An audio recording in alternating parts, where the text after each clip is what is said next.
اپنی parliamentary party کو، party کا اور اپنے الائز کا سب سے پہلے شکریہ ادا کرنا چاہتا ہوں کہ جس طرح انہوں نے پوری اس بجٹ میں شرکت کی اور بھرپور طریقے سے شرکت کی، میں آپ سب کا شکریہ ادا کرنا چاہتا ہوں۔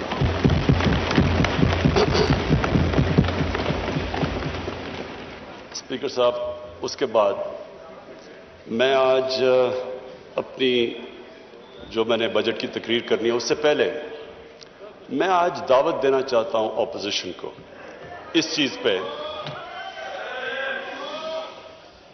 نو کراس ٹاک پلیز، اس چیز پہ کہ اس ملک میں 1970 کے بعد سارے الیکشنز کنٹروورشل ہوئے ہیں اور ابھی بھی بائی الیکشن سینٹ اس میں بھی کنٹروورسی ہو گئی۔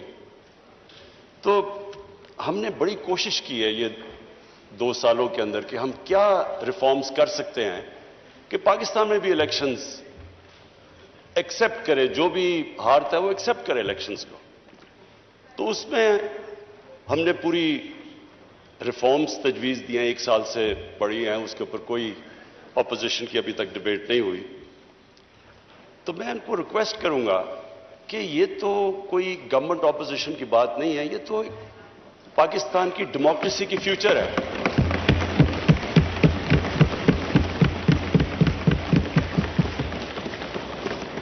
اسپیکر صاحب، کیونکہ میری 21 سال زندگی انٹرنیشنل کرکٹ میں گزری، تو میں صرف اپنے تجربے سے بتانا چاہتا ہوں کہ جب ہم کرکٹ کھیلتے تھے تو اپنے اپنے امپائر ملک کھڑے کرتے تھے، اور ہوتا کیا تھا کہ جو ہارنے والا ہے وہ ہار نہیں مانتا تھا، کہتے جو ہارتا تھا مخالف ملک میں جا کے وہ کہتا تھا جی امپائروں نے ہمیں ہرا دیا۔ اور مجھے فخر ہے اس چیز پہ کہ میں ایز پاکستان کیپٹن پوری کیمپین کی، اور پاکستان وہ ملک تھا جس نے کرکٹ ہسٹری میں پہلی دفعہ نیوٹرل امپائرز کھڑے کیے۔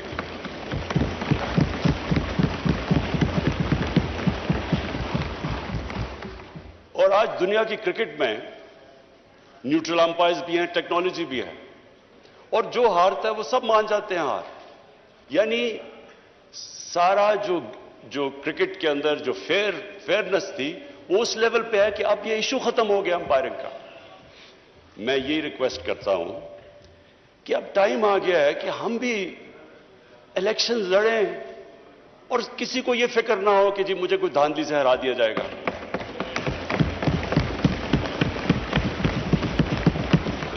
پہلے دن میں نے تقریر کرنے کی کوشش کی، اپوزیشن نے نہیں کرنے دی، اور انہوں نے کیا کہا؟ انہوں نے کہا جی الیکشن ٹھیک نہیں ہوئے۔ جب الیکشن ٹھیک نہیں ہوئے تو بتانا تھا کہ کس طرح ٹھیک نہیں ہوئے۔ جب ٹرمپ نے کہا کہ الیکشن ٹھیک نہیں ہوئے تو ان کے میڈیا اور پبلک نے کہا کہ ثبوت دو کہ ٹھیک نہیں ہوئے۔ ہم نے جب 2013 کے الیکشن میں کہا ٹھیک نہیں ہوئے تو ہم نے 133 میں سے 4 حلقے ڈیمانڈ کیے تھے کہ ان کی رینڈم آپ ان کی آڈٹ کر دیں، اگر یہ ٹھیک ہے ہم الیکشن مان جائیں گے۔ ہمیں نہیں، ان 4 حلقوں کو نہیں کھولا گیا۔ ایونچولی عدالت میں جا کے کیس لڑ کے 2-2.5 سال کے بعد کھلے، چاروں میں دھاندلی نکلی۔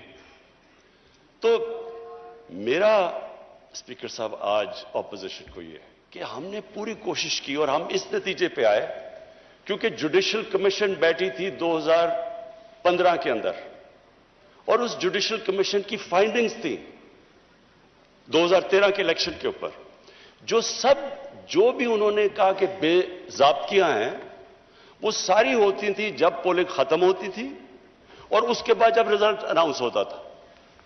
تو ہم نے اس کے اوپر جو سب اپنی ڈسکشن کر کے ایک نتیجے پہ آئے کہ اس کا صرف ایک راستہ ہے، ای وی ایم مشینز۔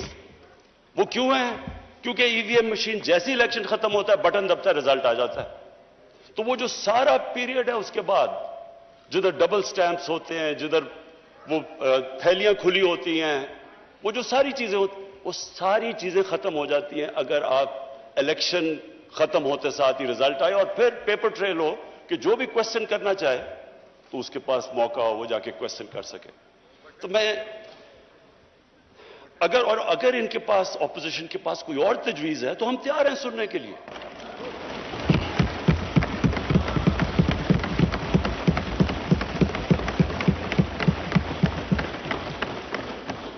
لیکن یہ تو کوئی ہر الیکشن اگر آج آپ کچھ اس پہ کوئی ریفارم نہیں کریں گے یہ تو پھر ہر الیکشن کے اندر یہی سلسلہ ہوگا، جس طرح بائی الیکشن، جس طرح سینٹ کے اندر. تو یہ ایک میری ریکویسٹ تھی. اچھا جی، اب میں اس بجٹ کے اوپر آتا ہوں. میں اس بجٹ کے اوپر بات کرنے سے پہلے اپنی ویژن کی بات کرنا چاہتا ہوں کہ ہماری ویژن کیا پاکستان کی، اور جو بجٹ ہے وہ ریفلیکٹ کرنا چاہیے جو ایک ملک کی ویژن ہے.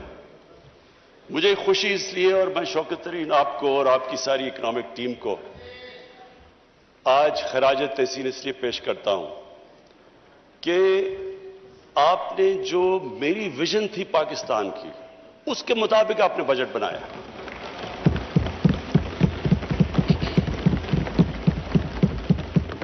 اسپیکر صاحب، جب ہم نے 25 سال پہلے تحریک انصاف کو اس کو شروع کیا پارٹی کو، تو ہماری جو موٹیویشن تھی، جو میری موٹیویشن تھی، وہ ایک ہی تھی جو کہ نظریہ پاکستان تھا. نظریہ پاکستان آبجیکٹو ریزولوشن کے اندر بڑا کلیئرلی ڈیفائنڈ ہے: اسلامی فلاحی ریاست.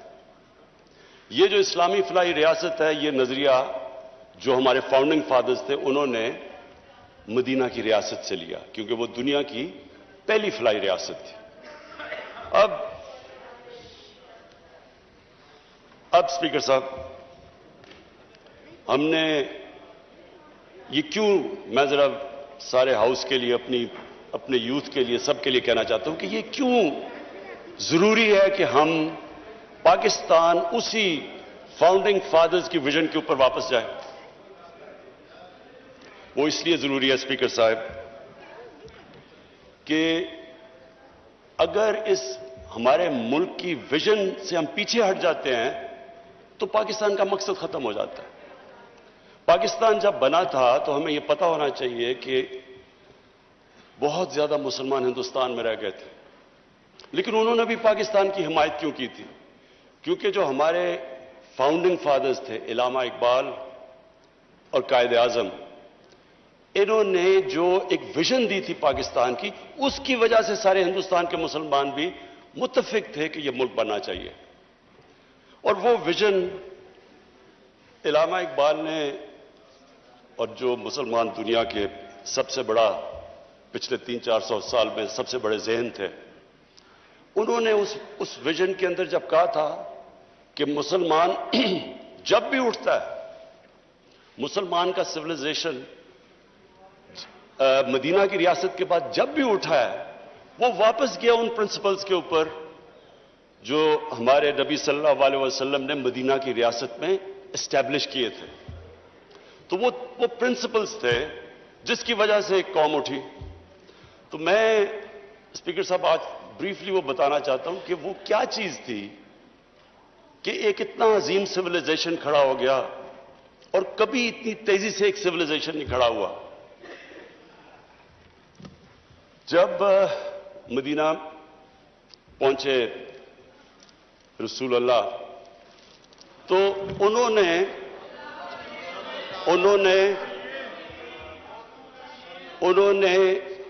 مدینہ کی ریاست میں جو پرنسپلز طے کیے، یہ دنیا کی تاریخ اس کی گواہ ہے کہ ان کے مدینہ کے آنے کے بعد 13 سال کے بعد جو ایک سپر پاور تھی وہ ان کے سامنے اس نے گھٹنے ٹیکے، بیزنٹائن ایمپائر، اور 14 سال کے بعد پرشین ایمپائر ان کے سامنے گھٹنے ٹیک گیا. یہ تاریخ کا حصہ ہے. اور اس کے بعد جو وہ سویلائزیشن انہوں نے سیٹ اپ کیا، وہ دنیا کا سب سے عظیم سویلائزیشن تھا. اس نے صرف یہ نہیں کہ وہ دنیا میں پھیل گیا، انہوں نے جو سویلائزیشن سیٹ اپ کیا اس کی وجہ سے جو آج ماڈرن دنیا بنی ہے، وہ اس سویلائزیشن نے سارے جو گریک فلسفیز جو دنیا میں، جو ہندوستان میں فلسفیز تھی، ان کی ٹرانسلیشنز کی، ان کو ڈیولپ کیا. ہر فیلڈ میں وہ آگے نکلے، سائنس میں، میڈیسن میں. اور اس کے بعد وہ جب بعد میں ہمارا جب سویلائزیشن نیچے گیا تو یورپ نے ٹیک اوور کر لیا. تو وہ کیا اصول تھے؟ وہ 3 اصول تھے، اور جو ہم نے اپنی پارٹی بنائی 25 سال پہلے تو ہم نے وہ 3 اصول رکھے: انصاف، انسانیت اور خودداری۔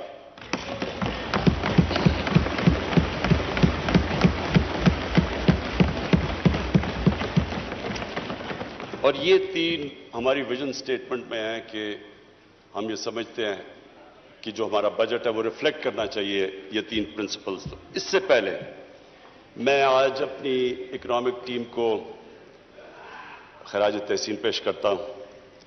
ہماری جو اکنامک ٹیم ہے، اور جس میں جب سے ہماری گورنمنٹ آئی اور اب تک جس نے بھی ہماری اکنامک ٹیم میں شرکت کی، سارے مستحق ہیں آج مبارک کے بھی اور خراج تحسین کے بھی۔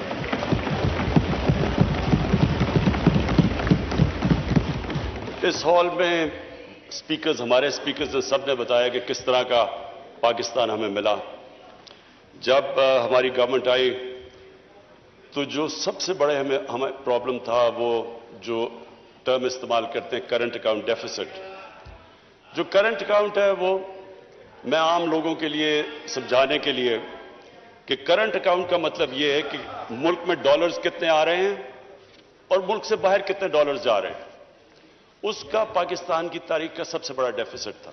اس کا مطلب یہ کہ ہماری جو کرنسی تھی وہ خطرے میں تھی، کیونکہ اتنا بڑا جب خسارہ تھا، ڈالرز کی کمی تھی، تو ڈالرز نے اوپر جانا تھا، کرنسی نے ڈی ویلیو ہونا تھا۔ اس کے لیے جو سب سے بڑا ہمیں آتے ساتھ ہی سروائیول کا جو شروع میں پیریڈ تھا، ہم سب نئے تھے، ٹیم نہیں تھی، تجربہ نہیں تھا، تو اس کے اندر اتنے بڑے کرائسس میں اس لیے اپنی ٹیم کو خراج تحسین پیش کرتا ہوں کہ ہم نے بڑے مشکل قدم اٹھائے اپنی اکانومی کو سٹیبلائز کرنے کے لیے۔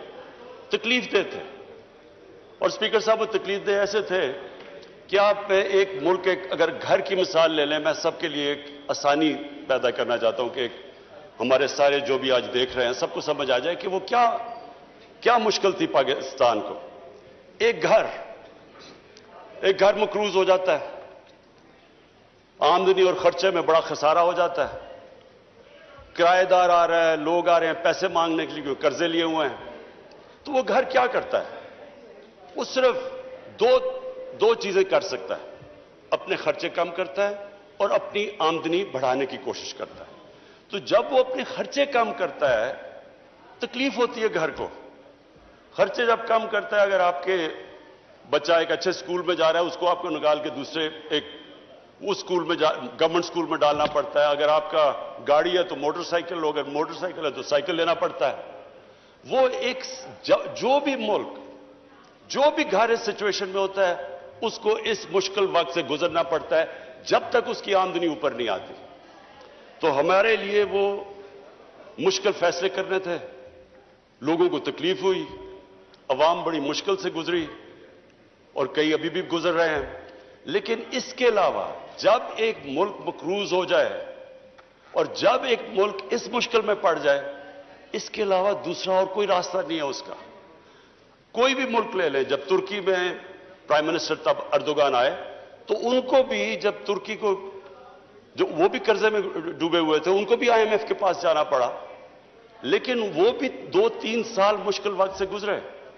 تو مجھے آج یہ خوشی ہے کہ ہماری اکنامک ٹیم نے جس طرح کے فیصلے کیے، جس طرح ہم وہ چیلنجز لیے اور جس طرح ان چیلنجز سے نکلے۔ ایک تو اکنامک چیلنج تھا، دنیا میں باہر گئے، پیسے اکٹھے کرنے کی پوری کوشش کی۔ میں آج پھر اپنے وہ ملکوں کا شکر گزار ہوں جس طرح UAE نے ہماری مدد کی، سعودی عربیہ نے ہماری مدد کی، چائنا نے ہماری مدد کی۔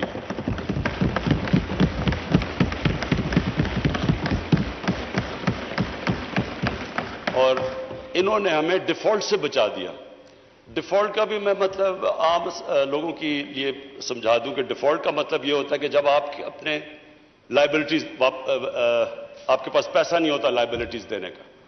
جیسے ہی ایک ملک ڈیفالٹ کرتا ہے تو سب سے بڑا اس کے اوپر جو مسئلہ آتا ہے اس کی کرنسی پہ آتا ہے۔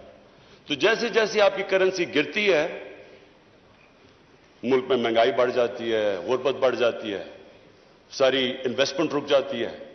تو ڈیفالٹ سے بچنے کے لیے ایک گورنمنٹس پوری کوشش کرتی ہے اور آئی ایم ایف کے پاس بھی اس لیے جاتی ہیں. ہم نے شروع میں جب ہماری آئی ایم ایف سے نیگوسیشنز تھی ہم نے کوشش کی کہ ہم نہ جائیں. ہم نے کوشش کی کوئی اور کوئی طریقہ نکلا ہے کیونکہ اتنا بڑا خسارہ تھا $20 ارب کا. جو آئی ایم ایف کنڈیشنز لے رہی تھی وہ بڑی مشکل تھی، اس سے لوگوں کو بڑی تکلیف ہونی تھی. اس لیے ہم کوشش کرتے رہے کہ ہمیں کوئی اور سورسز سے پیسہ مل جائے، لیکن آخر ہمیں جانا پڑا. اور آئی ایم ایف کی جو کنڈیشنز تھی وہ مشکل تھی اور اس سے عوام کو تکلیف تھی. اب اس چیلنج سے نکل ہی رہے تھے، کرونا آ گیا. اور کرونا کے اندر ساری دنیا کے اندر جو اگر آپ دیکھیں کہ جو امپیکٹ پڑا ہے کرونا کا ان کی اکانومی کے اوپر، ساری دنیا کے اوپر امپیکٹ پڑا. تو ایک اکانومی جو پہلی تکلیف میں تھی اس کے اوپر سے کرونا آ گیا. میں آج پھر سے میں پہلے بھی ان کو خراج تحسین پیش کر چکا ہوں اپنی این سی او سی اسد عمر آپ کی اور آپ کی ٹیم کو.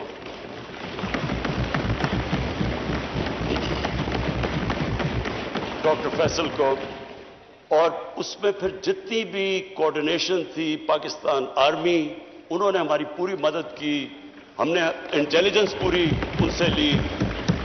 جو بھی پھر ہم نے ہاٹ سپاٹس اور پھر ان کو لوگوں کو ٹریک اینڈ ٹریس، اور ڈاکٹر فیصل جس نے پوری ایکسپرٹ اوپینین ہمیں دیتا رہا کہ یہ دنیا میں یہ ہو رہا ہے تو آپ کو یہ جو بھی قدم ہمیں اٹھانے چاہیے.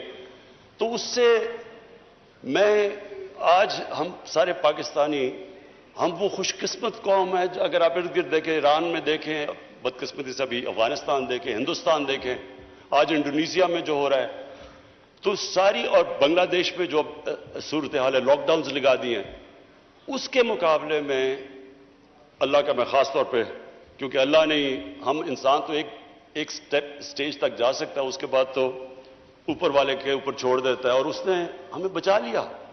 ہم جس طرح نکلے ہیں اس سے،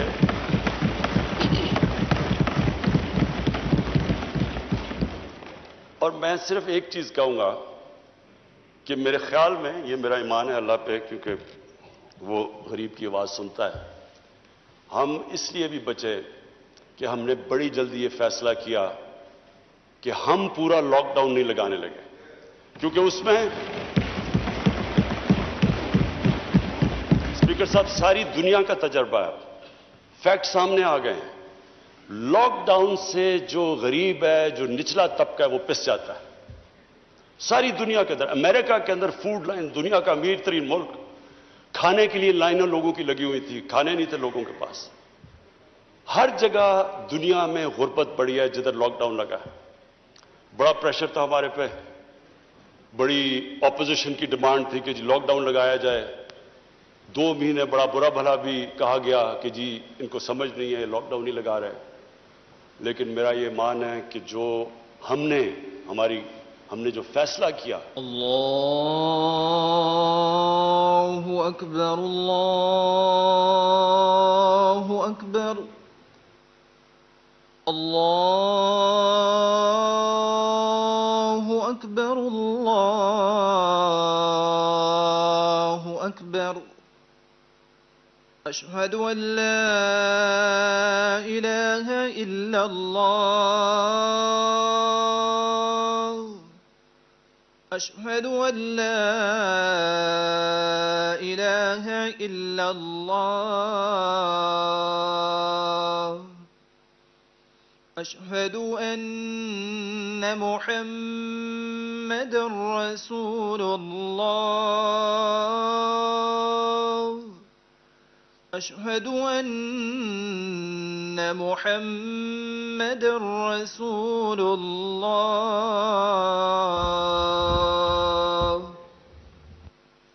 حی علی الصلاة،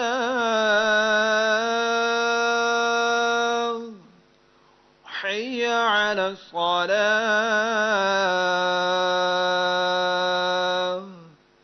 حی علی الفلاح،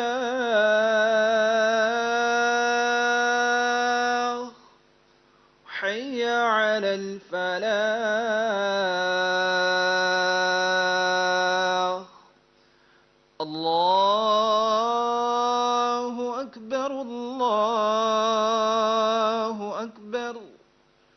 لا إله إلا الله. جناب عمران خان صاحب پرائم منسٹر. جی اسپیکر صاحب، جو فیصلہ کیا ہم نے یہ سوچ کے کہ جو ہمارا دہاڑی دار ہے، ہمارے مزدور، ہمارا ڈیلی ویجر جو کہ ویکلی ویجر، وہ گھر میں کھانا ہی تب آتا ہے جب اگر وہ مزدوری کرے. ہم نے جو بڑی جلدی فیصلہ کیا کنسٹرکشن کھولنے کا، اور پھر جو اپنا سارا ایگریکلچر سیکٹر تھا اس کو ہم نے پوری طرح کھولنے کی کوشش کی جلدی سے جلدی. جو وہ ہمارا فیصلہ تھا میں سمجھتا ہوں، اور ایکسپورٹ انڈسٹری ہم نے جو کھولنے کی کوشش کی اور جلدی، میرے خیال میں جو ہم نے وہ فیصلے کیے، اور پھر ہمارا اسٹیٹ بینک نے زبردست انسینٹیوائز کیا، انہوں نے پوری مدد کی انڈسٹری کی، ہم نے اسمال اور میڈیم انڈسٹری کی مدد کی، ہم نے بجلی میں ان کو جو ہم نے ان کی مدد کی، اور پھر ہمارا جو احساس پروگرام تھا جس میں 1,20,00,000 لوگوں کو صاف اور شفاف طریقے سے جلدی ہم نے ان کو پیسے دلوائے، جو کہ آج ورلڈ بینک ساری دنیا میں ملکوں میں نمبر 4 پہ احساس پروگرام کی افیکٹونیس. ہاں سوری، میں یہ کلیئر کر دوں، 1.5 کروڑ خاندان کو پیسے دیے. سو اس کو ملٹیپلائی کریں 6-7 سے. تو اسپیکر صاحب، ہم اس سے اللہ کا شکر ہے بہترین طریقے سے نکل گئے.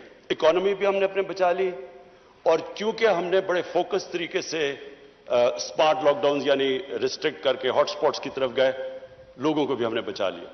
لیکن ایک اور چیلنج تھا جس کا لوگوں کو اتنا زیادہ اندازہ نہیں، کیونکہ وہ چیلنج تھا دیہاتوں کے اندر. لوکسٹ اٹیک ہو گیا. لوکسٹ کا ایک وقت پہ اتنا زیادہ خطرہ تھا، ادھر بھی ہم نے کمانڈ اینڈ کنٹرول سینٹر بنایا. انہوں نے باقاعدہ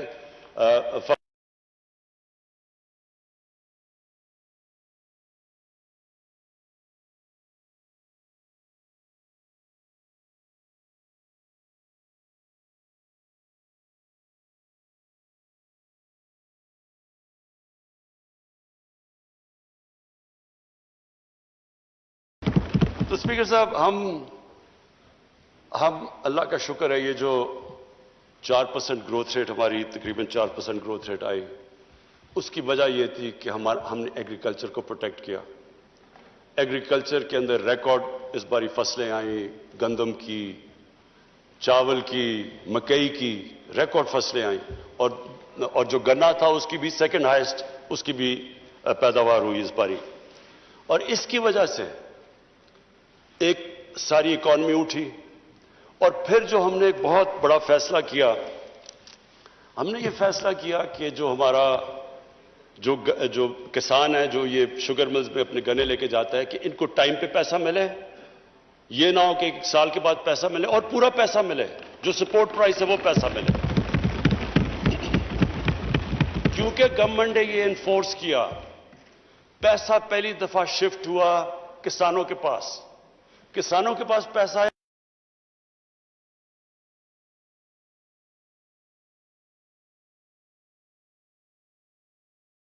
کہ کسانوں کے پاس پیسہ آیا اور وہ پیسے کو انہوں نے ری انویسٹ کیا.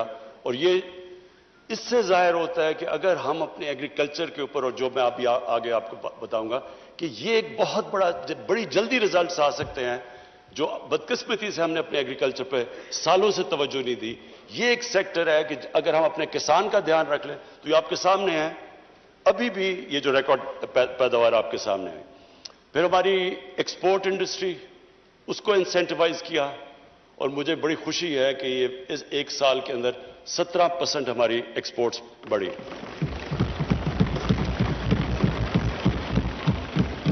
اسپیکر صاحب، جو جون کا مہینہ تھا، جون کے مہینے میں ہماری جو ایکسپورٹ صرف جون کے مہینے میں ہوئی وہ $2.7 ارب ہوئے، جو آل ٹائم پاکستان ریکارڈ ہے ایک مہینے کے اندر. اور پھر ہم نے جو اپنی کنسٹرکشن انڈسٹری کو انسینٹیوائز کیا، جو رکاوٹیں تھیں وہ دور کی. ہم نے باقاعدہ جو کنسٹرکشن انڈسٹری کے اندر لوگ تھے ان سے مذاکرات کر کے ہم نے ہر کوشش کی کہ ان کو انسینٹیوز دیے جائیں، کیونکہ جب کنسٹرکشن انڈسٹری چلتی ہے تو اس کے ساتھ اور خاص طور پہ ہاؤسنگ، تو جتنے 30 انڈسٹریز ریلیٹڈ ہیں وہ ساری چلنی شروع ہو جاتی ہیں. تو اس کی بھی وجہ سے یہ جو گروتھ ریٹ ہماری بڑی آخر میں، یہ اللہ کا کرم تھا. اب آگے میں فیوچر میں بتا دوں، اس کے بعد واپس جاتا ہوں اپنی ویژن کے اوپر. دیکھیں فیوچر میں ہم بڑے کلیئر ہیں کہ اب پاکستان کا ڈائریکشن کیا ہے. ہماری جو گروتھ ہوگی وہ ایکسپورٹ لیڈ، ایکسپورٹس کے اوپر اب ہم پوری توجہ دے رہے ہیں. اور ابھی جو ہماری جو امپورٹس بڑھی ہیں اس کی ایک بہت بڑی وجہ یہ ہے کہ ایکسپورٹس کے لیے مشینری امپورٹ کی جا رہی ہے، اور یہ ٹائم لیگ کے ساتھ انشاءاللہ آپ دیکھیں گے کہ ہم پاکستان کی ریکارڈ ایکسپورٹس پہ پہنچ جائیں گے. دوسری چیز ہمارا ایگریکلچر سیکٹر ایگریکلچر سیکٹر کے علاوہ جو میں انڈسٹری کے ایک اور بات کر دوں کہ اسمال اور میڈیم کے اوپر ہم اصل توجہ دے رہے ہیں. پہلے لارج سکیل مینوفیکچرنگ کے اندر ہماری 9% گروتھ ریٹ ہوئی ہے. اسمال اور میڈیم کے اوپر پرابلم یہ ہے کہ ان کو بینکس قرضے نہیں دیتے. اب ان کے لیے فائنانس منسٹر طریقے ڈھونڈ رہے ہیں کہ ہم کیسے اسمال اور میڈیم انڈسٹری کو قرضے دے سکتے ہیں کیونکہ ان کے پاس کولیٹرل نہیں ہوتا. ان کے لیے پوری پالیسی ڈیوائز کریں اور جو ریگولیشنز ہیں ان کو آسان کرتے جا رہے ہیں کیونکہ اتنے زیادہ ریگولیشنز ہوتے ہیں وہ اسمال اور میڈیم انڈسٹری چلنے کا اس کا وہ رجسٹری نہیں ہوتے ڈر کے ریگولیشن سے. تو اس کے اوپر پوری اب انسینٹیوائز کر رہے ہیں ان کو. جو ایگریکلچر ہے اس میں ہم کئی چیزیں کر رہے ہیں. ایک تو پنجاب نے بڑا زبردست کام کیا، کسان کارڈ لے کے آ رہا ہے. کسان کارڈ سے ایک ڈیٹا بیس ہوگا، سارے کسانوں کو رجسٹر کر رہے ہیں ہم. اور جو چھوٹا کسان ہے، چھوٹے کسان کو جو 13 ایکڑ سے کم کسان ہے اس کو ڈائریکٹ سبسڈائز کریں گے، ان کو کھادوں کے اوپر، ان کی پیسٹیسائڈز کے اوپر. پھر اگر کوئی جس طرح بکھر میں ابھی میں نے سنا ہے کہ وہاں ان کی جو فیل ہو جاتی ہے 3 سال سے ان کے جو چنے کی کراپ فیل ہوگی ان کو ڈائریکٹ مدد کریں گے. تو یہ پہلی دفعہ ایک کسان کارڈ کے ذریعے ڈائریکٹ مدد کریں گے اپنے کسانوں کے لیے. پھر جو بھی اس باری فائنانس منسٹر نے جو پیسہ رکھا ہے $60 ارب فیڈرل گورنمنٹ نے، 60 ارب روپیہ جو ہماری فیڈرل گورنمنٹ نے رکھا ہے، جو پچھلی گورنمنٹ کے آخری سال میں 1.5 ارب تھا. تو یہ جو 60 ارب ہے اور اس کے اوپر جو 100 ارب کی چھوٹ دی ہے ٹیکسز کے اوپر ایگریکلچر سیکٹر پہ، کوشش یہ ہے کہ اب ہم ایگریکلچر سیکٹر کے اندر وہ کام کریں جو بہت پہلے کرنا چاہیے تھا، ریسرچ، سیڈ ڈیولپمنٹ. یہ سب سے امپورٹنٹ ہے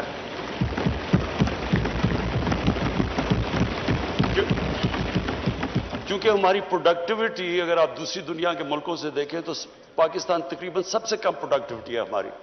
تو بڑی جلدی اگر ہم اس پہ کام کر لیں تو جس طرح اس بار ریزلٹس آئے ہیں، اور ہمارا آگے مسئلہ بھی فوڈ سیکیورٹی کا ہے کیونکہ ہم اب فوڈ امپورٹر بن چکے ہیں. گندم بھی ہمیں امپورٹ کرنی پڑ رہی ہے، چینی بھی امپورٹ کرنی پڑ رہی ہے، ہمیں دالیں امپورٹ کرنی پڑ رہی ہیں، اور ایڈیبل آئل تو خیر پہلے بھی ہم امپورٹ کرتے تھے. تو اب ہماری کوشش یہ ہے کہ ان کی پہلے تو اپنی پیداوار بڑھائیں تاکہ آگے بڑھتے ہوئے آبادی کے لیے ہم فوڈ سیکیورٹی پرووائڈ کریں، لیکن اس کے علاوہ اپنی پروڈکٹ، اس کے علاوہ جو کسان ہیں اس کو ڈائریکٹ چھوٹے کسان کو سبسڈائز کریں کیونکہ اصل ہمارا 70% تو چھوٹا کسان ہے اور اس کا سب سے بڑا پرابلم ہوتا ہے اس کے پاس پیسہ نہیں ہوتا، وہ آڑتی سے پھنس جاتا ہے. اور اس کی ہم نے کسان کی اور مدد کرنے کے لیے کیا فیصلہ کیا، کسان مارکیٹس. یہ چائنا سے ہم نے دیکھا ہے کہ انہوں نے ورچوئل مارکیٹس بنائی ہوئے ہیں جو کسان اور ہول سیلر یا ریٹیلر کو وہ اکٹھا کر دیتے ہیں. وہ ڈائریکٹلی کسان سپلائی کرتا ہے ریٹیل کو، اس کو لوگوں کو بھی سستی چیزیں ملتی ہیں، بیچ میں جو مڈل مین اڑ جاتا ہے، اور کسان کو بھی اونچی پرائس ملتی ہے. اس کے اوپر اب انشاءاللہ ہم پورا کام کر رہے ہیں. پھر جی پاکستان کا جو بڑا مسئلہ ہے دودھ. اب دودھ ایک ایسی چیز ہے جو کہ ایک بچوں کے لیے سب سے امپورٹنٹ نیوٹریشن ہے، پروٹین ہے. اب مسئلہ یہ بنا ہوا ہے، کیلشیم ہے. پرابلم ہمارا یہ ہے کہ جو کھلا دودھ بکتا ہے وہ زیادہ تر کنٹامنیٹڈ ہے، اور پھر جب ہم ان کو جو کنٹامنیٹ دودھ کو ہٹاتے ہیں تو اس کی قیمت اوپر چلی جاتی ہے. تو ہم اس نتیجے پہ آئے ہیں کہ اس کا سب سے آسان طریقہ یہ ہے